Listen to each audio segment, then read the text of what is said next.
شراحیل بن یزید کہتے ہیں مجھے مسلم بن یسار نے بتایا کہ انہوں نے ابو ہریرہ رضی اللہ تعالیٰ عنہ کو یہ کہتے ہوئے سنا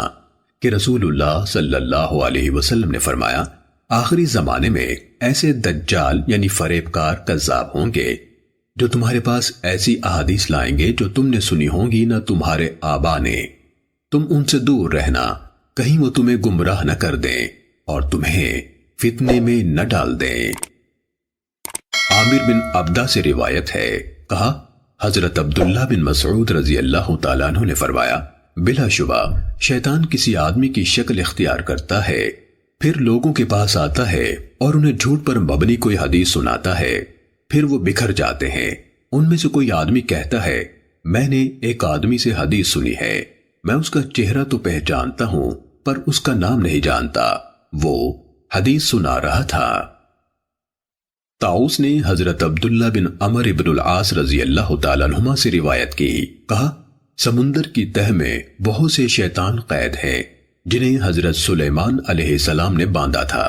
وقت آ رہا ہے کہ وہ نکلیں گے اور لوگوں کے سامنے قرآن پڑھیں گے۔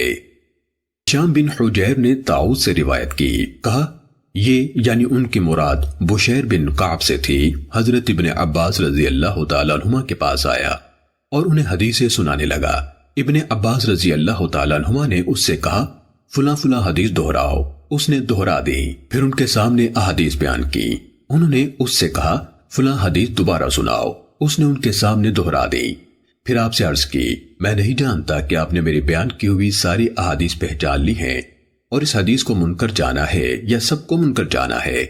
اور اسے پہچان لیا ہے۔ حضرت ابن عباس رضی اللہ تعالیٰ عنہما نے اس سے کہا جب آپ صلی اللہ علیہ وسلم پر جھوٹ نہیں بولا جاتا تھا ہم رسول اللہ صلی اللہ علیہ وسلم سے احادیث بیان کرتے تھے، پھر جب لوگ ہر مشکل اور آسان سواری پر سوار ہونے لگے یعنی بلا تمیز صحیح و ضعیف روایت بیان کرنے لگے تو ہم نے براہ راست آپ صلی اللہ علیہ وسلم سے حدیث بیان کرنا ترک کر دیا۔